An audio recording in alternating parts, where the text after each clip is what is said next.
오늘 능력을 어디에 쓸 것인가 라는 제목으로 지난주에 이어서 잠언 31장 말씀을 통해서 함께 은혜를 나누고자 합니다. 1절 말씀에 르무엘 왕이 말씀한 바 곧 그의 어머니가 그를 훈계한 잠언이라, 그렇게 시작을 합니다. 이 르무엘 왕이 누구냐에 대해서 우리는 하나님의 사랑을 입은 여디디야라는 이름을 가진 솔로몬 왕이다, 그렇게 말씀을 들었습니다. 여디디야는 하나님이 사랑하시는 자라는 뜻이고, 르무엘은 하나님께 속한 사람, 하나님께 드려진 사람, 하나님께 헌신된 사람이다 라는 뜻을 가지고 있다 했습니다. 그런 측면에서 우리 성도들의 또 다른 이름이 여디디야고, 우리 성도들의 또 다른 이름이 르무엘이다, 그렇게 할 수가 있습니다.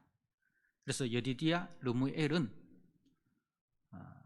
솔로몬에게만 주신 이름이 아니라 오늘 이 말씀을 듣고 있는 저와 여러분 모두에게 주신, 우리 하나님께서 우리에게 주신 저와 여러분의 이름이다, 그렇게 우리가 적용할 수가 있습니다. 여디디야, 하나님이 사랑하시는 자. 여러분은 여디디야입니다. 하나님이 사랑하시는 자입니다.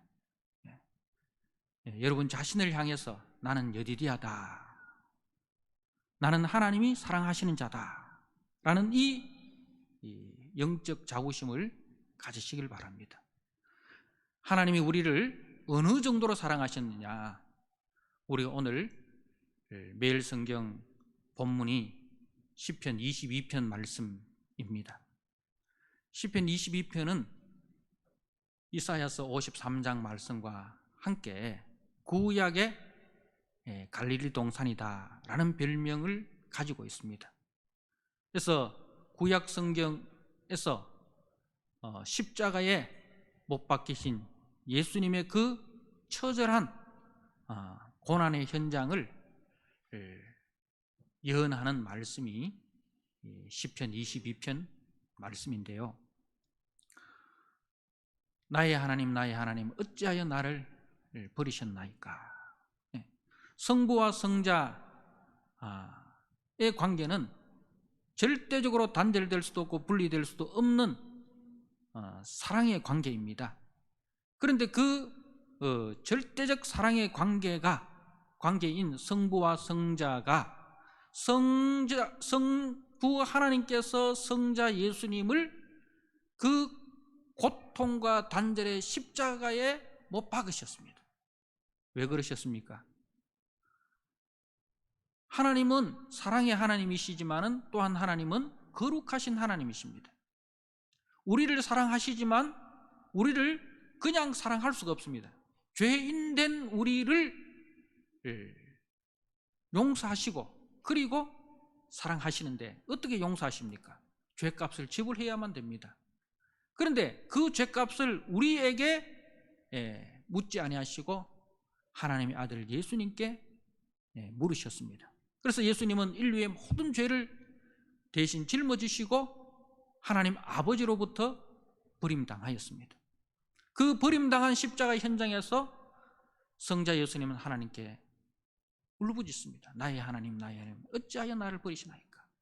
그렇게 하나님 앞에 기도했지만 하나님은 침묵하십니다. 그런데 그 침묵은 하나님의 무관심이 아니라 그 침묵은 산모가 아이를 낳는 그 고통을 견뎌내어야만 새 생명을 출산하듯이 예수님의 그 십자가의 고통은 바로 새 생명된 우리를 출산하기 위한 산모의 생산적인 고통인 것입니다. 그렇기 때문에 하나님 아버지는 침묵하신 것이죠. 그래서 여디디야, 하나님이 사랑하시는 자, 어느 정도로 사랑하셨느냐? 하나님의 아들 성자 예수 그리스도를 십자가에 못 박으시기까지 하셔서 우리를 용서하시고 우리를 구원하시고 우리를 하나님의 자녀 삼으시기까지 하시는 그 사랑이 바로 여디디야, 하나님의 사랑입니다. 이 사랑을, 이 십자가의 사랑을 우리가 깊이 묵상하고 이 십자가의 사랑 속에 우리가 들어간다면 우리는 르무엘, 하나님께 속한 자, 하나님께 헌신된 자로 살아갈 수밖에 없는 것입니다. 하나님께서 우리에게 죄에서 자유함을 주셨습니다. 그런데 그 자유는 그냥 주어진 자유가 아니라 십자가라는 그 하나님의 아들이 대신 죽는 그 고통을 지불하시고 주신 자유이기 때문에 그 자유는 우리 마음대로 살아가는 자유가 아니라 이제는 이 자유의 몸으로 죄의 종로로 타는 자가 아니라 의의 병기로 우리 몸을 드리는 그 자유를 우리에게 주셨습니다. 그래서 르무엘, 하나님께 헌신된 자, 십자가의 사랑을 아는 자는 결코 자신의 탐욕대로 살아가는 자가 아니라 하나님의 그 열심에, 하나님의 그 사랑에, 하나님의 그 은혜에 합당한 자로 우리가 헌신해야 된다는 것입니다. 사랑하는 성도 여러분, 우리는 이 여디디야 그리고 이 르무엘, 하나님의 사랑과 은혜를 알고 그 하나님의 사랑과 은혜에 속한 자로 우리 가정 속에서 살아가야 됩니다. 우리 가정 속에서. 그래서 그 십자가의 은혜를 아는 아버지와 어머니의 믿음의 모습을 따라서 우리의 자녀들이 보고 배우는 것입니다. 그래서 가정은 최고의 학교입니다. 그리고 부모는 최고의 교사입니다. 그래서 우리 자녀의 믿음 교육을 다른 데 맡길 것이 아니라 우리 가정은 최고의 교실입니다. 믿음의 교실입니다. 부모는 최고의 교사입니다. 그래서 우리 부모가 그 영적인 삶을 가정 속에서 살아갈 때에 자녀들은 그 부모의 뒷모습을 통해서 믿음을 세워가게 되는 것입니다. 사랑하는 성도 여러분, 그리고 2절 말씀에 내 아들아 내가 무엇을 말하랴, 내 태에서 난 아들아 내가 무엇을 말하랴, 서원대로 얻은 아들아 내가 무엇을 말하랴. 내 아들이지만 내게 소유권이 있는 게 아닙니다. 내 태에서 났지만 내 자식이 아닙니다. 누가 주셨습니까? 한나가 자식이 없어서 하나님 앞에 부르짖었습니다. 그 은혜로 받은 아들이 사무엘입니다. 여러분, 내 자식이면 내가 만들 수 있지 않습니까? 내 소유면 내가 만들 수 있는 거예요. 그죠? 내가 공장에서 물건을 만들면 그건 내 겁니다. 근데 내가 공장에서 물건을 만들 수 없는 거예요. 그러면 그건 내 게 아니에요. 누군가 만들어 가지고 우리 공장에 보내줬어요. 그럼 그 소유권이 누구에게 있는 거예요? 보내준 사람에게 있는 거예요. 내 태에서 났지만 내 자식이 아니라 내 태를 통해서 하나님이 보내주신 거예요. 그래서 소유권이 하나님께 있는 겁니다. 자, 하나님이 만드셨기 때문에 누구의 그 자녀를 가장 잘 키울 수 있는 방법은 누가 압니까? 내가 아는 게 아니라 우리 하나님이 알아요. 이 아들을 어떻게 키워야 되는지, 그 아들 키우는 사용 방법을 하나님께서 우리에게 주셨는데 그 설명서가 성경책입니다. 성경책입니다. 그래서 우리가 찬송가 가사에 있는 것처럼 나의 사랑하는 책 비록 헤어졌으나 어머니의 무릎 위에 앉아서 시시때때로 듣던 그 말씀을 기억합니다.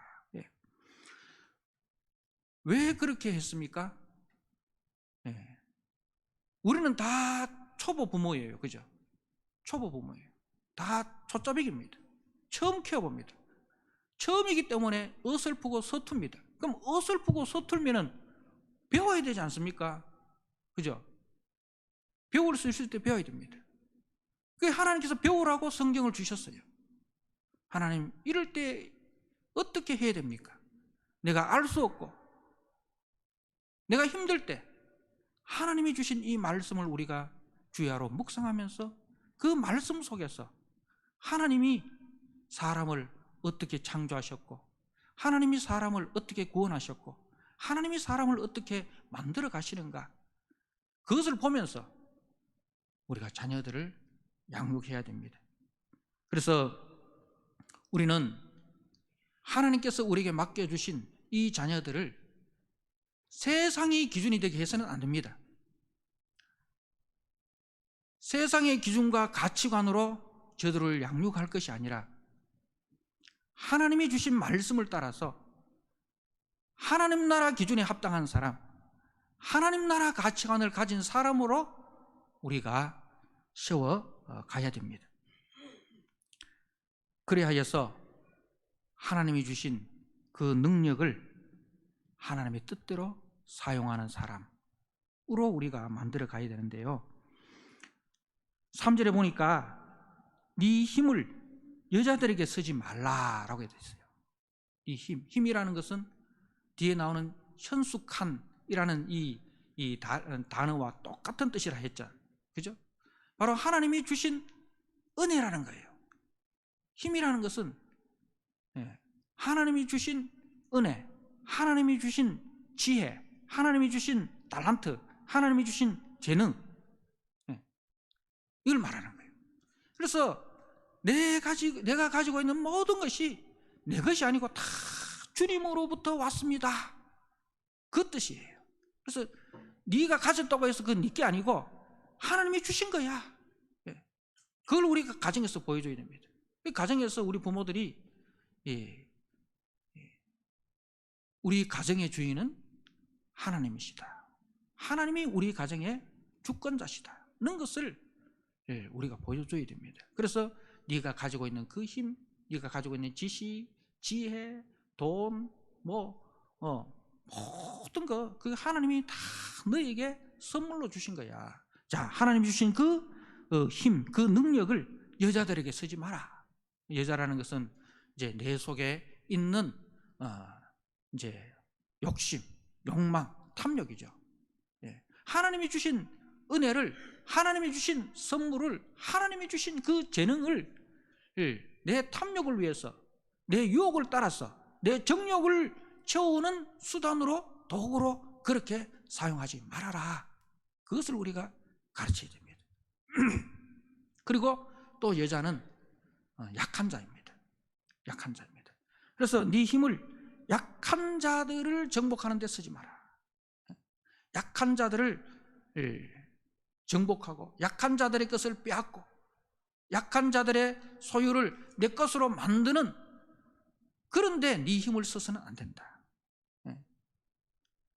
여자도 하나님이 동등하게, 동일하게 하나님의 형상으로 지음받은 하나님의 피조물이고, 그리고 남자와 여자의 관계는 경쟁하는 관계가 아니라, 대립하는 관계가 아니라, 하나님께서 남자에게 여자를 주신 이유는 남자가 혼자 있는 것이, 독차하는 것이 아름답지 못하기 때문에 도와주라는 배필로 주셨다. 그래서 사람을 볼 때에 저거는 강한 사람, 저거는 약한 사람, 저거는 가진 사람, 못 가진 사람, 이런 세상적인 기준과 세상적인 가치관으로 보지 말라는 거예요. 서열로 저는 1등이고 나는 2등이고 저는 3등이고, 이런 세상적인 기준은 끊임없이 차별합니다. 차등을 둡니다. 열등과 우열을 가려줍니다. 이게 세상적인 기준이에요. 그런데 하나님의 관점에서는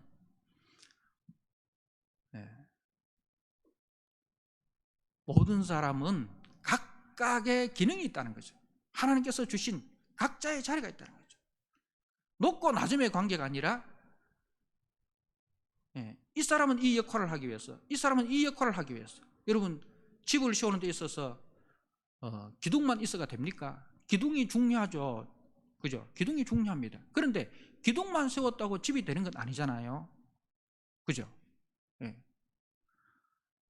벽돌 한 장이 중요합니다. 벽돌 한 장도 중요합니다. 낫사못 하나도 중요합니다. 벽돌이 별로 중요하지 않다고, 낫사못 하나가 중요하지 않다고, 낫사를 끼워야 할 때 끼우지 않으면 금방은 평안하지 않죠. 그런데 심한 지진이 일어난다든가 이런 재해가 일어날 때에 그 낫사못 하나 끼우지 않는 그 자리 때문에 집이 무너지는 그 일이 일어나는 거 우리 아시지 않습니까? 그래서 사람을 볼 때에 세상적인 기준으로 차등하고 차별하는 것이 아니라 저 사람은 저 역할을 하기 위해서 하나님이 저 자리에 세워놓았고 나는 이 역할을 하기 위해서 이 자리에 세워놓았다. 서로 상호 보완적인 그런 관점으로 그렇게 존중하라는 겁니다. 그 말씀이 바로 아들아 네 힘을 여자들에게 쓰지 말라. 사람을 볼 때에 하나님의 기준과 하나님의 그 관점에서 서로 비교하지 말고 차별하지 말고 서로 존중하라는 거예요. 서로 존중하라는 겁니다. 여러분, 우리 사회가 심각한 그 갑질로 인해서 얼마나 많은 고통을 당하고 있습니까? 아파트 경비원이라고 해서 그 이중 주차했는 거 좀 미뤘다고 해가지고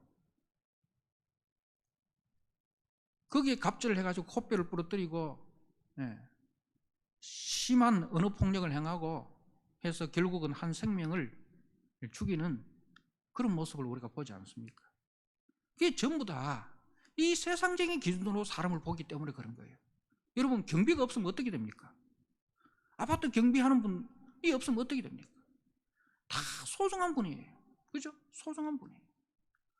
우리가 하나님의 기준과 가치관으로 볼 때에 우리와 함께 더불어 살아가고 있는 이 세상 속에서 얼마나 다 소중한 분들입니까? 근데 그 경비한다고 무시하고 청소한다고 무시하고 뭐 배달한다고 무시하고 그러면 그 사람들 다 없애버렸어요. 그 일을 누가 해야 됩니까? 본인이 해야 되는 거예요. 돈 있으면 다 됩니까? 돈 있어도 사람 없으면 그 돈은 종이에 불과한 거예요. 종이보다 못한 거예요. 그죠? 네 힘을 여자들에게 쓰지 말라. 이 교육을 우리가 가정에서 가르쳐야 됩니다. 그리고 오늘 왕들을 멸망시키는 일을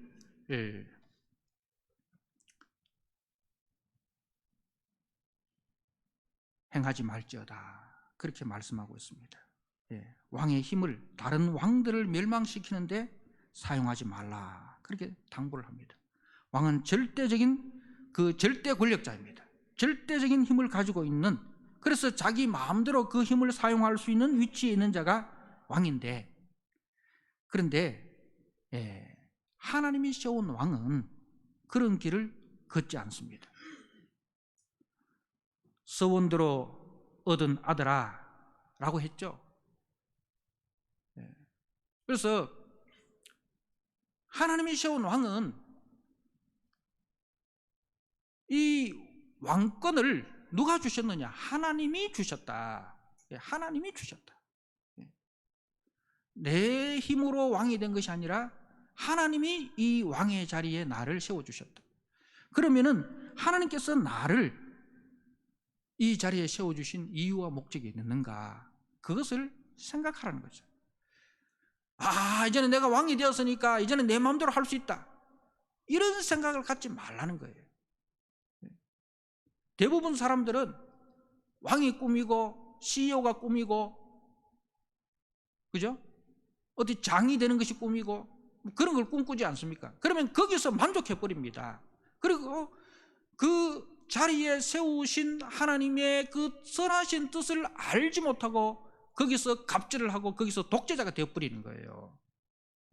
그런 사회는 소망이 없습니다. 그런 사회는 끊임없는 갑과 을의 갈등이 유발되는 거예요. 내가 왕이 되는 것이 중요한 게 아니라 어떤 왕으로 살아갈 것인가, 그것을 우리가 고민을 해야 된다는 거죠. 어떤 CEO가 될 것이냐. 그래서 성경 속에 우리가 열왕기 상하를 읽어보면 북이스라엘과 남쪽 유다에 많은 왕들이 나옵니다. 그죠? 많은 왕들이 나오는데, 그런데 이 선한 왕은, 선한 왕, 악한 왕을 나누는 기준이 뭐냐? 다윗의 길, 하나님의 말씀을 따라서, 믿음을 따라서 다윗의 길을 걸어간 왕은 선한 왕이고, 다윗의 길을 따르지 않고 말씀의 길을 따르지 않고 세상의 길, 그래서 세상 속에서 어떻게든지 경제적으로 번영하고 국방에 튼튼하고 외교적으로 잘하고 뭐 이런 세상적인 기준을 가지고 살아가는 왕들은 전부 다 악한 왕으로 분류가 됩니다. 그래서 북이스라엘은 전부 다 악한 왕이에요. 북이스라엘은 전부 다 악한 왕이에요. 남쪽에 선한 왕이 몇몇 나오는데, 그러면은 북이스라엘이 잘 살았을까요? 남쪽 유다가 잘 살았을까요? 어느 쪽이 더 강했을까요? 북쪽이 더 강했습니다. 북쪽이 더 강했어요. 강했지만은 어디가 먼저 멸망합니까? 북쪽이 먼저 멸망을 합니다. 강한 것이 중요한 것이 아니라, 잘 사는 것이 중요한 것이 아니라,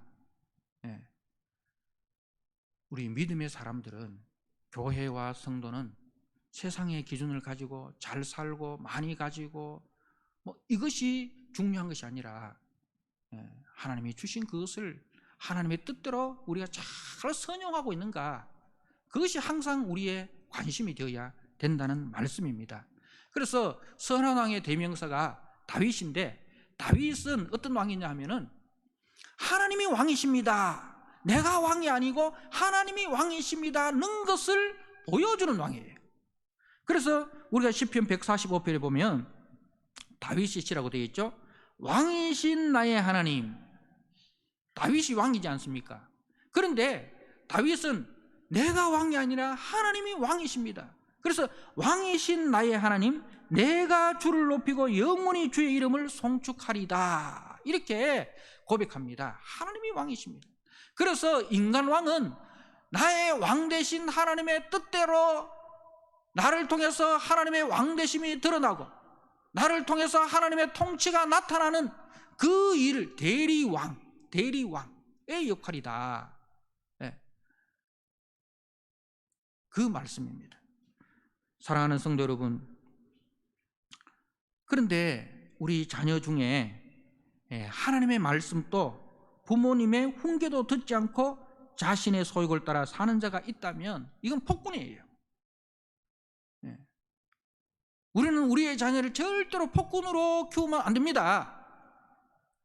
애지중지 키운다고 그 자녀가 무서운 게 없어요. 하나님도 무서워하지 않고 부모도 무서워하지 않고 자기 속인의 옳은대로 행하는 그런 자녀를 우리가 키우면 안 된다는 거예요. 그게 누구예요? 가인이고 그게 에서입니다. 그런 시대가 사사시대입니다. 자기 속인의 옳은대로 행하더라. 우리는 부모의 그 권위에 순복해야 됩니다. 그리고 우리의 영적 부모인 하나님의 말씀에 순종해야 됩니다. 하나님이 세운 왕은 하나님이 주신 힘, 하나님이 주신 그 달란트를 가지고 자신의 야망을 이룬다든가 자신을 과시한다든가 자신의 목적을 위해서 다른 왕들을 정복하고 그래서 자신의 영역을 확장하는 자신의 소유를 확대하기 위한, 그래서 이웃에게 해를 가하는 그런 사람이 아닙니다. 사울은 그렇게 살았습니다. 사울은 왕이 되기 전에는 겸손한 사람이었지만 왕이 되고 난 이후에는 사람이 완전히 달라져 버렸어요. 그래서 사울이 왕이 되고 한 일이 뭐예요? 다윗 쫓아다니는 그 일, 그죠? 다윗 쫓아다니는 그 일 하다가 결국은 다윗도 잡지 못하고 패가 망신하는, 자기 가문도 망하고 이스라엘 전체를 궁지에 몰아넣는 그 결국을 맞이하게 되는 것을 우리는 보게 됩니다. 사랑하는 성도 여러분, 오늘날 대부분의 사람들이 이런 삶을 살아가고 있지 않습니까? 다 우리는 자신이 왕노릇하고 있지 않습니까? 그죠? 자신의 뜻대로, 자신의 목적대로 자신의 힘을 사용하는 그런 왕노릇 하는데, 그런데 우리는 그런 왕이 아니라 선한 왕, 하나님이 왕이십니다 는 것을 보여주는 대리왕. 그래서 너희는 택한 족속이요 거룩한 나라요, 너희는 왕같은 제사장, 하나님 나라의 왕같은 제사장. 이게 어떤 사람입니까? 하나님의 말씀에 순복하고 하나님의 뜻대로 우리가 살아가는, 그래서 나를 통해서 다른 사람들이 더 많은 것을 누리고, 나를 통해서 더 많은 사람들이 평화와 안정과 행복을 누리게 하는 성김의 왕으로 우리가 부름을 받았다는 사실입니다. 그래서 성경은 이런 하나님께서 말씀하신 선한 왕으로 살지 아니하고 철저하게 자기중심, 자기 이익을 위해서 이웃을 이용하고 이웃을 수단으로 삼고 사는 이런 세상은 성경이 피차, 갈라디아서 5장 15절에 만일 서로 물고 먹으면 피차 멸망할까 조심하라. 만일 서로 물고 먹으면 피차 멸망할까 조심하라. 이걸 쉬운 성경은 이렇게 번역합니다. 여러분이 서로 해치고 헐뜯는다면 양쪽 다 멸망할 테니 조심하십시오. 그리고 유진 피터슨의 메시지 성경은 여러분이 서로 물고 뜯고 핥히면 얼마 못 가서 서로 파멸할 것이니 조심하십시오. 이건요, 하나님의 말씀입니다. 이거는 가정도 마찬가지고 교회도 마찬가지고 어느 집단 어느 사회든지 다 마찬가지예요. 가정에도요, 부부간에 서로 피차, 서로 물고 뜯으면, 물고 뜯는 걸 아주 이렇게 실감 있게 표현했잖아요. 서로 물고 뜯고 핥히면 부부가 막 나중에 정이 떨어져 가지고 싸울 때 되면 어떻게 합니까? 세상에 그보다 더 무서운 게 없어요. 서로 물고 뜯고 핥히고. 교회도요, 서로 이렇게 사랑 가운데 있다가요, 어떤 문제가 터져가지고 막 싸우면요, 교회 안에서 싸우는 게요, 교회 밖에서 사람들 싸우는 것보다요, 교회 안에서 싸우는 거 보면 더 무서워요. 싸우는 교회 한번 가보십시오. 세상 싸움하고는 비교가 안 될 정도로 무섭습니다. 그래서 서로 물고 뜯고 핥히면, 이거는 교회도 그렇고 가정도 그렇고 어느 집단도 마찬가지입니다. 그래 되면요, 얼마 못 가서 서로 파멸할 것이다. 거기서 승자와 패자가 나눠지는 게 아니에요. 승자와 패자가 나눠지는 게 아니에요. 부부 싸움 해가지고 거기서 승자와 패자가 나눠집니까? 1등, 2등이 나눠집니까? 그래서 예선전 통과해가지고 월드컵 16강 올라가고 그렇게 합니까? 교회에서 싸워가지고 어느 교회가 더 잘 싸우느냐, 거기서 우열을 가려가지고 올라가고 그렇습니까? 이 싸움은 서로 죽고 죽는 싸움이에요. 둘 다 죽는 싸움이에요. 승자와 패자가 갈라지는 싸움이 아니라 둘 다 죽는 싸움을 하고 있는 거예요.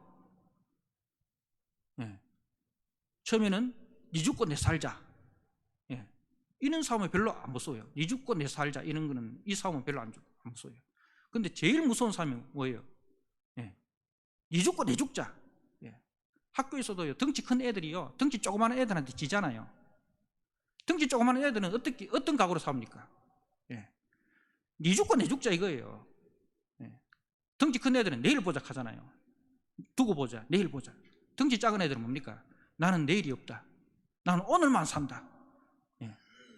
나에게는 내일이 없다. 나는 오늘만 산다. 이런 애들이 제일 무서운 거예요. 예. 그럼 결국은 피차 멸망하는 거예요. 그래서 여러분, 가정에서 절대로 부부싸움 하지 마세요. 싸우더라도 자식들 안 보는 데 가서 싸우세요. 교회에서도요, 불만이 있더라도 보는 데서, 교회 안에서 욕하지 마세요. 기도원 올라가가 하나님 앞에 하소연하세요. 그리고 자식들 앞에서 절대로 교인들 욕하지 말고.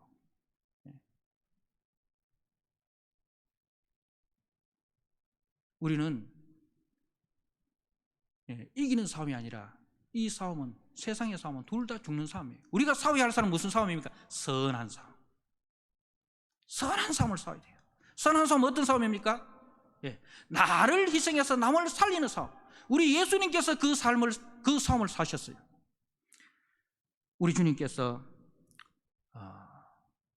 우리를 위해서 선한 싸움을 싸우셨습니다. 십자가를 지러 예루살렘으로 올라가는 길에 주님의 제자들은 서로 주님의 좌우를 차지하기 위해서 싸웠습니다. 그런데 주님께서는 저들을 향해서 뭐라고 말씀하셨습니까? 인자가 온 것은 섬김을 받으려 함이 아니고 도리어 섬기려 하고 자기 목숨을 대속 제물로 내어주려 함이라. 우리 예수님의 싸움은 자신을 희생해서 죄인된 우리를 살리는 그 싸움을 하셨어요. 여러분, 이 싸움은 우리가 치열하게 해야 됩니다. 가정 속에서 여러분, 남편이 아내를 위해서 철저하게 지는 그 삶을 사셔야 됩니다. 그리고 아내도 남편을 위해서 철저하게 지는 그 싸움을 해야 되는 거예요. 자기와의 싸움을 해야 되는 거예요. 내 속에서 남편에 대한 원망, 아내에 대한 원망, 부모에 대한 원망, 이런 게 원망이 있을 때 그것을 내 속에서 절제하고, 그 아내를 위해서 기도하고, 남편을 위해서 기도하고, 부모를 위해서 기도하고, 그래서 그 싸움을 해야 돼요. 이게 선한 싸움이에요. 상대방과 싸움이 아니라 나와의 싸움. 내 속에 있는 죄와 싸워야 되는 거예요. 내 속에 끓어오르는 그 분노를 잠재우고, 내 속에 하나님의 말씀이 지배하고, 내 속에 성령이 지배하고, 내 속에 성령께서 역사하셔서 사랑과 희락과 화평과 오래 참음과 자비와 양성과 충성과 온유와 절제가 열매가 맺혀가지고, 열매는 누구를 위해서 맺는 겁니까? 나무가 열매를 맺는 이유가 어디 있습니까? 주인을 위해서 맺는 거예요. 이웃을 위해서 맺는 거예요. 열매는 내가 따먹기 위해서 맺는 게 아니고 나눠주는 거예요. 내가 그 성령의 열매를 맺었어. 내 아내가 그 열매를 먹고, 내 남편이 그 열매를 먹고, 내 자녀가 그 열매를 먹고, 그래서 온 가족이 사는 거. 그래서 잠언 17장 말씀에 마른 떡 한 조각을 놓고도 화목하는 것이 제육이 가득하여 다투는 것보다 낫다라고 되어 있어요. 이게 성도의 가정입니다. 여러분, 성도의 가정이 이 세상 사람들보다 더 물질적으로 많아서 행복한 게 아니에요. 여러분들 가정이 세상 사람들보다 더 물질적으로 많아서 행복한 것이 아니라 뭐 때문에 행복합니까? 예수 사랑으로 서로 종로로 하는 것 때문에 행복한 거예요. 그거 없으면 말짱깡이에요. 예수 사랑 때문에 서로 종로로 타는 거. 우리 주님께서 그 길을 걸어가셨습니다.